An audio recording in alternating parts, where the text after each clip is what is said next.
Your Steve Jones Show podcast will start shortly. The Steve Jones Show podcast is sponsored by Brewers Outlet, your beverage supermarket on Reagan Street in Sunbury.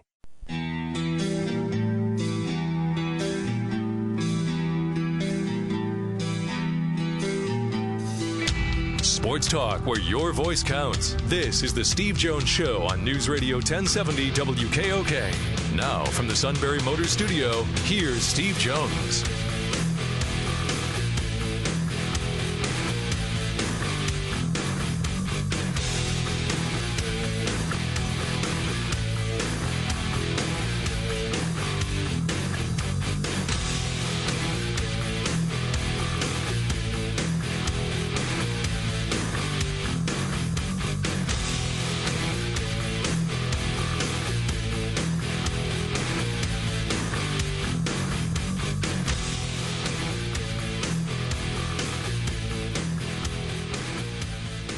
Good afternoon. Friday edition of the Steve Jones Show as we head for the weekend. News Radio 1070 WKOK. Sean Carey here. Bob Buehner also here too. And Steve will be there in just a sec from the Sunbury Motors Studio. Sunbury Motors, Ford, Lincoln, Hyundai, North 4th Street, Auto Plaza, Sunbury, and Sunbury Motors, Kia on the Strip, routes 11 and 15 in Hummel's Wharf. Friday edition of our show always brought to you by Brewers Outlet, the beverage supermarket, Reagan Street in Sunbury. Stock up. If you're heading to Penn State Pitt this weekend, you get to Brewers Outlet tonight. All your favorites, and including a terrific special going on now through Tuesday, Corona and Corona Light, 24-pack bottles, $27.97. By the way, Brewers Outlet, you can also, when you're there, you can pick up your tickets for Brewfest on Lake Augusta. That happens next week on Saturday, September the 21st. Penn State's on a bye, so no conflict with a game. All right. So get your tickets for Brewfest while you're at Brewers Outlet and get your snacks, pickles from the pickle bar, fresh roasted peanuts, and ice too. All that you'll need for, even if you're going to have a tailgate at your place this week, or of course the necessities for what you'll need before you head to Happy Valley tomorrow morning. All at Brewers Outlet, the super stocked beverage superstore, Reagan Street in Sunbury. You can reach out to us by email. It's stevejones@wkok.com, email address. Like us on Facebook, follow us on Twitter handle @SteveJonesPSU, and subscribe to our podcast. We are on iTunes, Apple Podcast app, and Google Play. Search Steve Jones Show. And after you find us in your search engine where you get your podcasts, hit the subscribe button, and we'll send the shows right to you. After they air live on WKOK, we'll drop them right into your smartphone and tablet. Listen to them anytime, anywhere. And also you'll find at least 3 months' worth of archived shows on our website at stevejonesshow.com. All right, so we are, well, about this time tomorrow, we'll find out who wins between Penn State and Pitt. Airtime will be 10:30 tomorrow morning for the tailgate outside the Jordan Center here on WKOK. At this point, final game in the Penn State-Pitt series, and version 100 tomorrow. And we'll hear from Steve's longtime friend, Paul Alexander from AT&T Sportsnet Pittsburgh. Paul checks in later. And, of course, we never start the weekend until we hear from Steve's brother, Kevin Jones. Get the pick segment at 4:35 later today. All right? So we look forward to that. Phillies last night able to salvage a split in the series with the Atlanta Braves. And next up will be Boston coming up this weekend. So a rare night off tonight for the Phillies. And then they'll play tomorrow night, 7:05, and then Sunday afternoon at 1:05. And of course, both of them here on 1070 AM. They'll have Monday off, and then they'll start another series with the Braves, but down in Atlanta next week. Tuesday, Wednesday, Thursday, and I believe the Thursday game in Atlanta is a day game next Thursday. So we'll be bumped next Thursday, and we'll move up our high school football roundtable to Wednesday next week. So a little look ahead to next week for you. So week 4 high school football rolling tonight. You've got the rivalry. You've got the Braves versus the Seals from Shikellamy Stadium. And we'll have that for you tonight here on News Radio 1070 WKOK. Kevin Herr and the Chief Dave Ritchie be on at 6:30. And if you want to hear the Seals play-by-play tonight, that'll be on Eagle 107 beginning at 6 with Game Day. Pat O'Brien, Dave Hess will be along at 7. And I'll be over on Eagle 107 tonight after the Seals-Braves game for Sunbury Motors game night. Wrap up week 4 for you. Also tonight, the Tomato Bowl at Alumni Field. Milton entertains Lewisburg. That'll be on 100.9 The Valley. Airtime 6:30, kickoff at 7 with Greg Wetzel and Justin Michaels. And your week 4 slate tonight features Jersey Shore heading to the Silver Bowl to take on the Mount Carmel area Red Tornadoes. Bloomsburg at Loyalsock, Hughesville at Central Columbia, Shenandoah Valley at Midwest. Mifflinburg, undefeated Mifflinburg, 3-0, plays in Danville tonight. Danville has been in the news this week with the resignation on Monday of head football coach Jim Kaiser. Now you got the offensive coordinator and the defensive coordinator running the team. And there's some members on the school board want it that way. Southern Columbia at Shamokin, Muncie at South Williamsport, Warrior Run at Montoursville, Newport at Upper Dauphin, Line Mountain at Juniata, Wyoming Valley West at Berwick. By the way, Selinsgrove will be traveling to Berwick next week. And tomorrow you've got Kawaneski Valley at Columbia Montour Votech.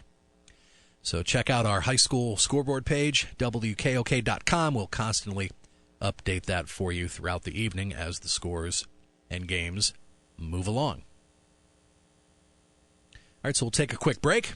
Steve will be in the Sunbury Motor Studio momentarily. Sunbury Motors, Ford, Lincoln, Hyundai, North 4th Street, Auto Plaza, Sunbury, Sunbury Motors, Kia on the Strip, routes 11 and 15 in Hummel's Wharf. We'll continue to talk Penn State Pitt. Paul Alexander checks in, and, of course, our pick segment. Steve and Kevin tied at the top, and yours truly in the cellar. Pit of misery, dilly dilly. See if we can make some hay this weekend and move up in the standings.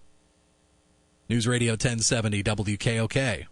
Brewers Outlet, the beverage superstock superstores, ready for all of your warm weather activities. Camping, picnics, grilling, visit Brewers Outlet first for microbrews, imports, domestic specialties. They got them. Grab some pickles at the Pickle Bar, Steve Jones's favorite place. Snacks, Brewers Outlet has that covered. Soda, sports drinks, check. Weekly specials too. And there's lots of convenient parking. So get all the refreshments everyone will love for your next outdoor gathering at Brewers Outlet, the beverage superstock superstore, Reagan Street, Sunbury.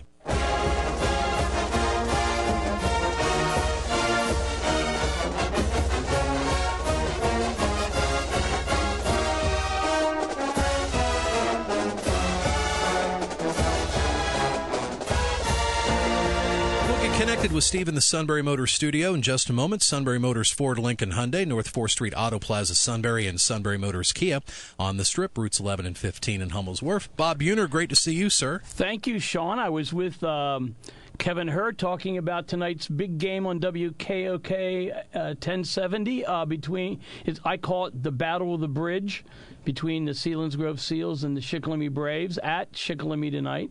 Should be a really good match. They seem like two evenly paired teams. We'll hear that. Selinsgrove has been it's been tough sledding for them the last couple of weeks, losing 36-0 to Jersey Shore, 76-0 to Southern. Oh yeah, the last 2 weeks. So I think it's the right time to just cleanse the palate, get that out of the way, and focus in on their big rivals coming up tonight. Yeah, and rivalry games, Sean, are special events, especially in high school, given the unpredictable nature of kids.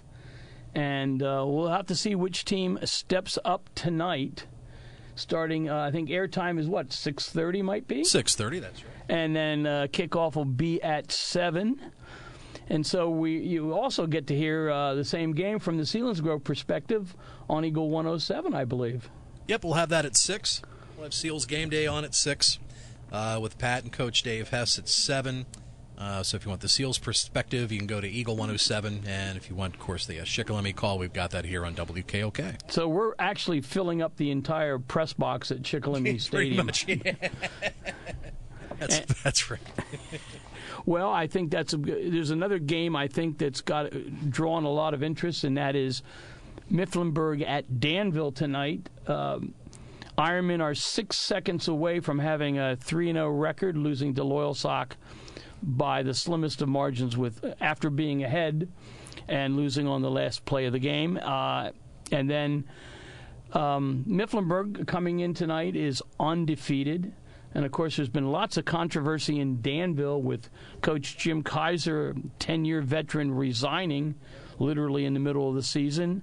That hasn't helped. We don't know how the young high school players will react to their coach's resignation, which frankly was forced by some school board members in Danville for reasons no one really knows because they've kept it all a secret. It's been interesting. It's very rare. I mean, even it doesn't matter what level you're talking, high school, college, or pro. It's just rare for a coach to lose his job or to walk away in the middle of a season, whether it's game 2, game 9, game 12, doesn't matter. Yes, this isn't the Yankees and George Steinbrenner firing Billy Martin from time to time to time. This is high school sports. Coaches are just slightly above volunteer status. They don't do it for the pay.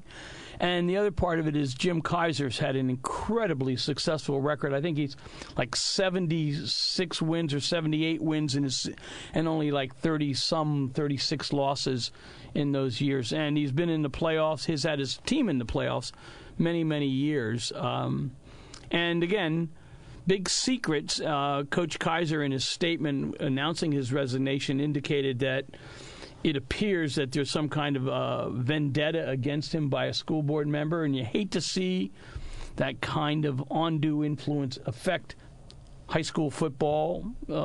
Again, they're not paid a lot of money. They're basically volunteers. And that's caused a trickle-down effect. There was supposed to be a meeting this Wednesday to officially chart the future, whether Coach Kaiser was going to stay or if he was going to step down or if he was going to be forced out. But he nipped that in the bud Monday by announcing his resignation and made that official by getting in contact with us here at WKOK.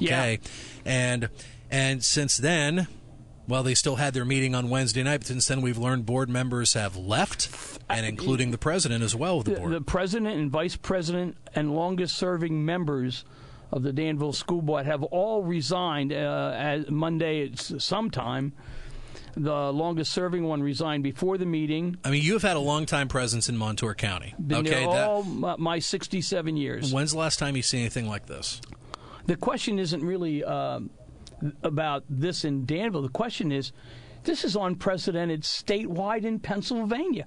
In the last 4 months, 5 of the 9 school board members have resigned, and 4 of the 5 for certain have resigned in large part over Jim Kaiser and, quote, because they're disappointed that he was forced to resign, and about the culture that some board members have created in the community where Jim Kaiser became an issue. He doesn't want to become an issue. He wants to coach football. And, Kevin, the interesting thing is 10 years ago, Danville was searching for a coach, and no one wanted to come to the area because of a school board. Jim Kaiser worked for the U.S. Bureau of Prisons, and he coached the midget teams in Danville, the elementary and middle school teams called the T-Railers, and he had tremendous success with those kids, and so he reluctantly took the coaching job as a favor to the community, and 10 years later, this is how they treat a good man. And I say this, I don't know him personally. I have congratulated him. I've patted him on the back. I've even, one time there was a questionable thing that happened in terms of a play he called in at the game, and I said, "Coach, that was a stinker of a play." And he looked at me and smiled and goes, "Hindsight is always 20/20, isn't it?" and he was absolutely right. So we'll see what happens tonight with the Danville Ironmen. They're home, playing the Wildcats, who are a surprise team from Mifflinburg. I really have to say that. I'm not sure where they'll end up this season, but coming into Game 4, Week 4, with a 3-0 record, has to be impressive. And you and I were talking off air about this. There have been some years earlier this decade where Mifflinburg was off to a quick start, 3-0, 4-0, and then their record and their play would level off a little bit. But I think quite a few are surprised that they're cooking 3-0. But they got a terrific quarterback in Gary DeGroat. Yeah, and the problem for Danville is they have a young secondary on the defensive side of the ball. Kids that were in middle school last year are manning the defensive back positions. So we hope to get in connection here with Steve in the Sunbury Motor Studio, looking to get that squared away. So hang in there as we make that happen for you as we approach kickoff tomorrow at noon in Happy Valley between Penn State and Pitt, which you will be there. I will be there. And letting you in. Actually, yeah. I go incognito, and, of course, what I How do you pull that off? Well, heavy makeup. And who do you borrow that from? I have to keep my secrets. That's true. Anyway, I'm going to go over to the Bryce Jordan Center at 10:30 to hear our good friend Steve and Jack Ham do the pregame show. I'm bringing a friend of mine from my law school days from Jamestown, New York, who actually interviewed Steve Jones years ago when Steve was up in Jamestown, New York, announcing a State College Spikes game. So those two guys can renew their friendship, and looking forward to what I think will be a very challenging game. And here's why I say that. As Steve has mentioned, the competition continues to get more and more. Idaho 2 weeks ago, yep. Buffalo last week. Look what the halftime score was. Yep. Until Penn State opened it up in the third. Tomorrow, even stiffer competition as we get that out of the way before Big Ten play starts in 2 weeks. Let me use an analogy on this. Years ago, a Warrior Run team came to Danville in wrestling, and they absolutely kicked the crap out of the Ironman grapplers.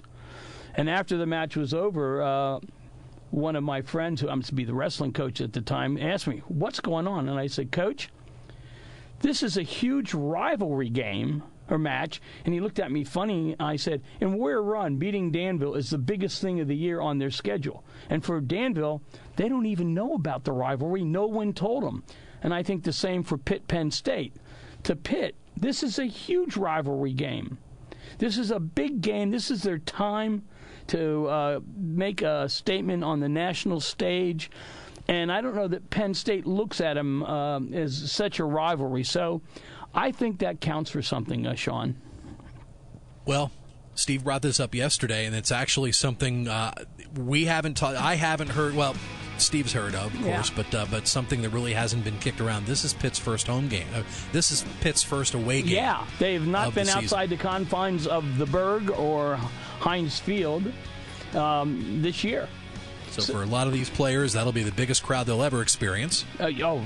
By far. Now, they do get some games in the ACC where they are that have some pretty nice-sized stadiums, but nothing as big as the Beaver. Yeah, like when they play Notre Dame, for instance. Yeah. Sure. Yep. All right, so we're approaching the bottom of the hour. That's Bob Buehner. I'm Sean Carey. We'll continue to get connected here with Steve, see if we can make that happen during the break from the Sunbury Motors studio. For sure, Steve will be talking with Paul Alexander from AT&T Sportsnet Pittsburgh, and then we'll get connected with Steve's brother Kevin Jones from up in Connecticut with our weekly football picks, college and pro. See if all of us can go 8-0 this week and make some coin. Taking your calls at 800-795-9565. This is the Steve Jones Show on News Radio 1070 WKOK. Now from the Sunbury Motors studio, here's Steve Jones.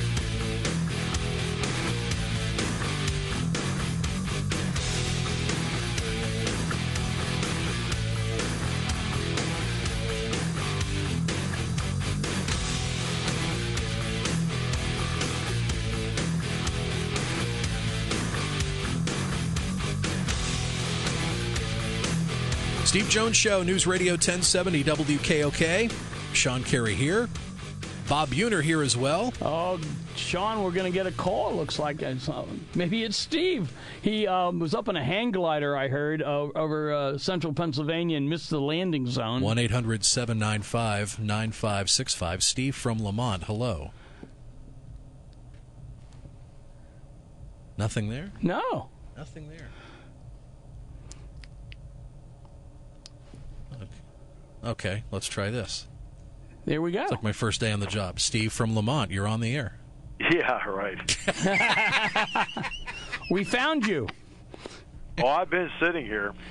I mean, after I listened to that intriguing Mifflinburg conversation for a while, I was almost like blown away. Well, it's big in the Valley tonight. You didn't walk out of the room, so that's good. Yeah, you're still here. Thought about it. So I finally said to myself, Self? what would the suit do? Right? And then I did 180 of that, and I called in. Exactly. Not to be confused with mailing it in. Yeah, and we're glad you found us, Steve. Yeah, we'll have to. I think we sense what the problem is, and the problem is not here, and the problem is not there. We'll leave it at that. How about that? Yeah. The problem is not here. It's exactly. The problem is not there. There's a way to make this work where there's a third party. Well, is this some kind of clever riddle that Sean and I need to figure out, or can we consult with Kevin? Sean already can tell you what the riddle is. We understand. So, Steve, are the Lions ready for tomorrow at noon kickoff? Well, based on what I saw this week, yeah.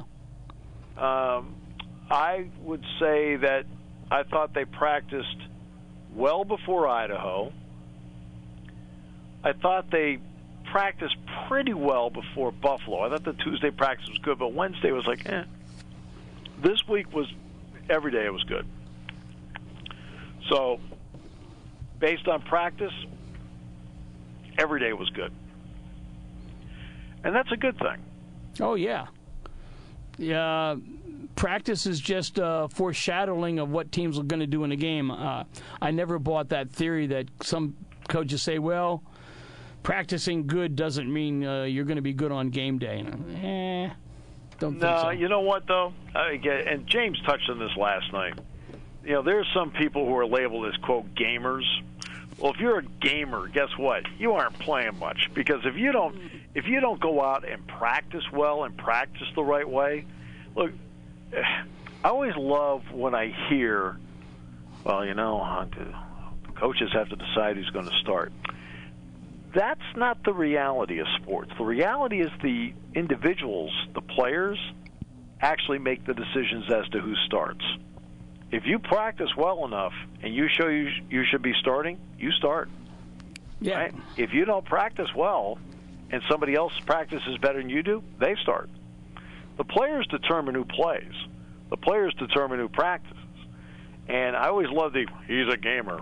Well, guess what? I don't want the guy that's a gamer, right? I want somebody who plays the game really well, who actually cares enough to practice really well, too. Mm-hmm. It seems that one of the question marks going into tomorrow's game for Penn State is the running game. Last week against Buffalo, not the strongest performance by Nittany Lion football running games. Will we see a strong running game tomorrow, Steve? You know, that's hard to tell, Bob. I really can't tell. And the reason I can't tell is that the sample size so far on everything is so small. Sure. 2 games in, you know, what kind of gauge do I have on Pitt? What kind of gauge do I have on Penn State? You know, I only have a basic gauge on everybody to this point, which I think should be the answer everybody has. I mean, the Penn State running game has not been, quote, ultra-productive so far. Okay, yeah, that's accurate. But that doesn't mean it can't be, because we just don't have enough of a sample size yet. So let's get to the next part, all right? When you look at it, Clifford has been good. He needs to be good for all 4 quarters, because I think one of the keys of this game tomorrow is a very simple one, but I think it's an important one, and that is get out and play with the lead. As you know, I've talked about this. It's something I've talked about repeatedly over the years, so anybody's listened to the show or listened to me do Penn State football or basketball, you know how often I've referenced over the years how important it is to play with the lead. Playing uphill's hard. Playing uphill's really hard. It is hard in terms of energy. It is hard in terms of psyche. And if you can be the team that gets the lead,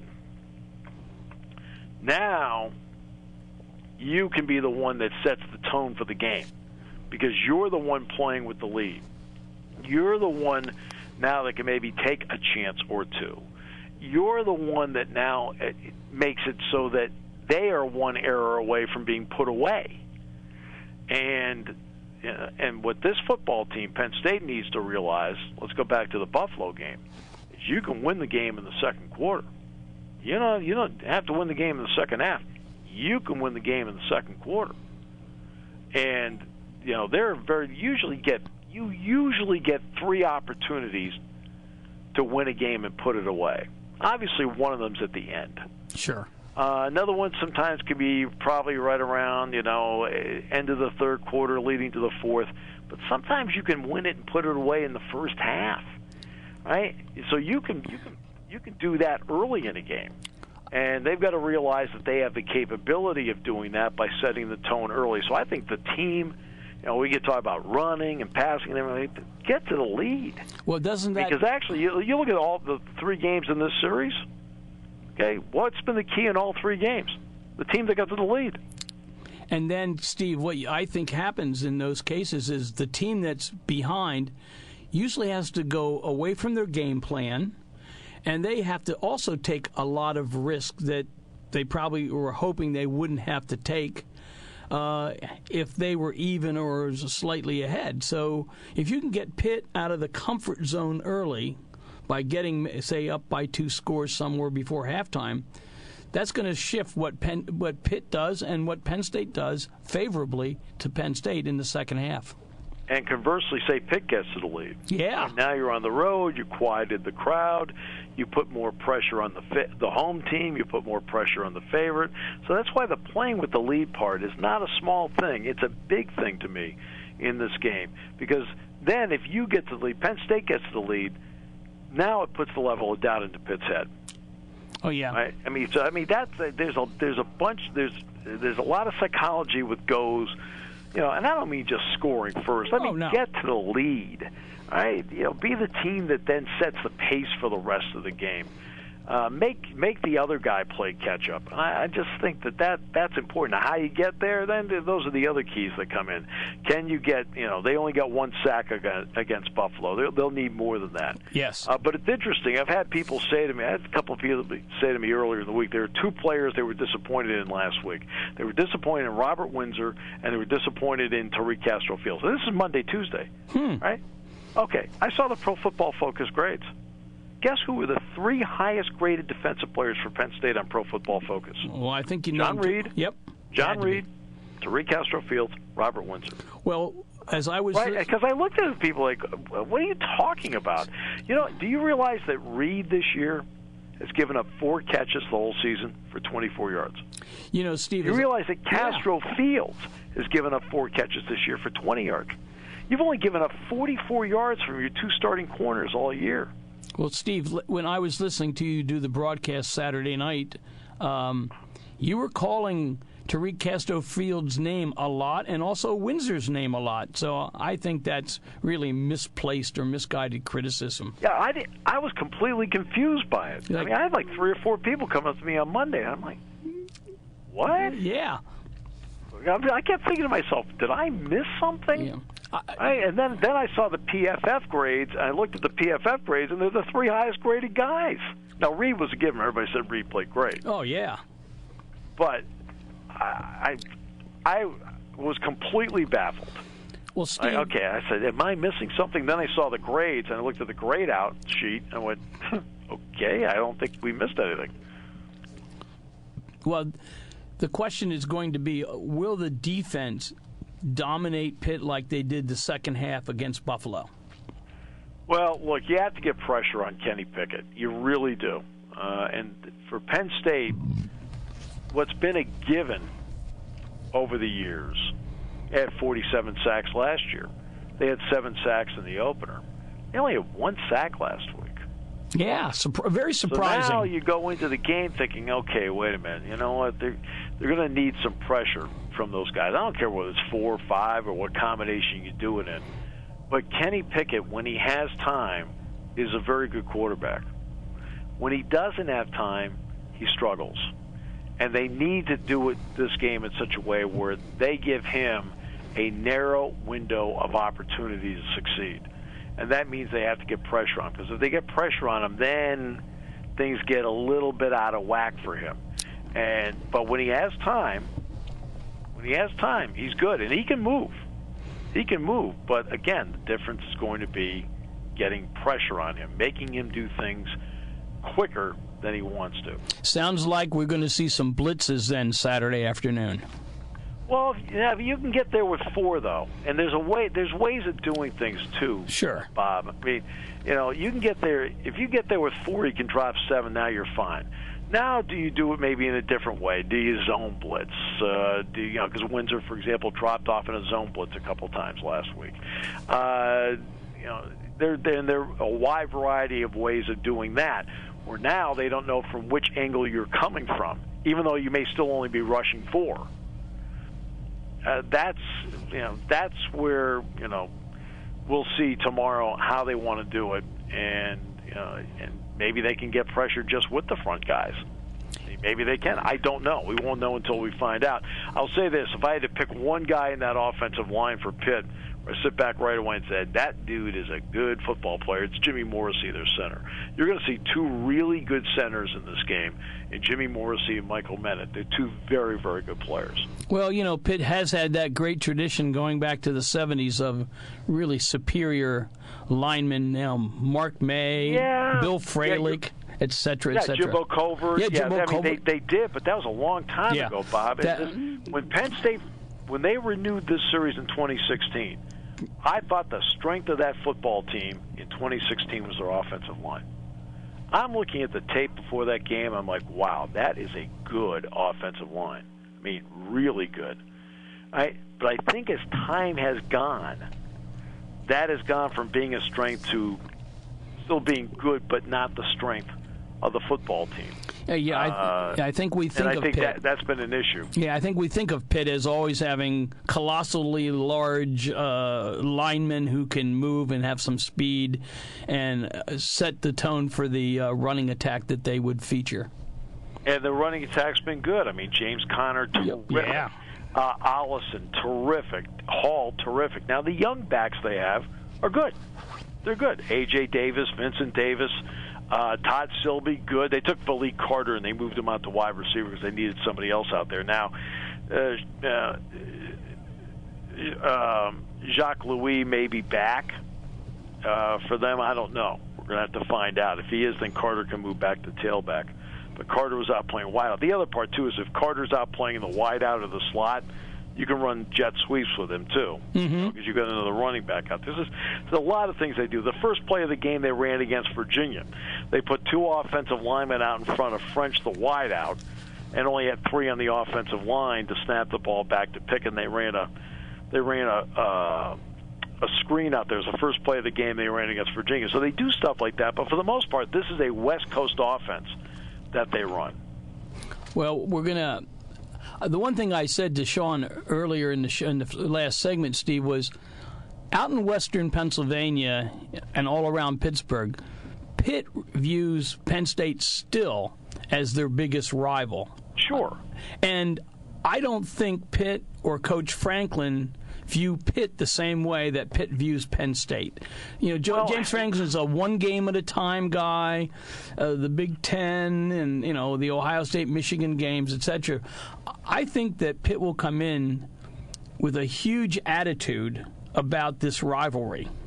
Well, that's why I'm saying get to the lead. Yeah. All right. I understand that. I agree. Because you know what? You can come in with all the attitude you want, and it's amazing. I mean, the great philosopher Mike Tyson. Yes. Okay? The great philosopher Mike Tyson. Everybody has a plan until they get hit. Yeah. Okay. Well, we all have. Okay, you can come in with all the attitude you want, and the second you get knocked in the chops, what's your plan B? Many times, no plan B.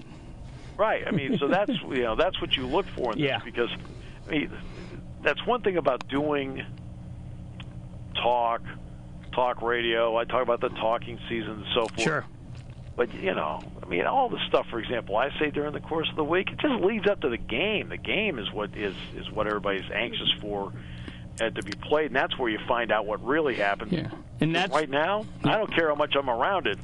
I'm still in a guessing game like everybody else. And, that's why there's going to be 110,000 or so folks be at Beaver Stadium and a few million around the country on ABC watching this contest for those reasons, Steve. Yeah. Exactly. We'll take a break. We'll come back with more in a moment. Brought to you by Brewers Outlet, Reagan Street in Sunbury, here on News Radio 1070 WKOK.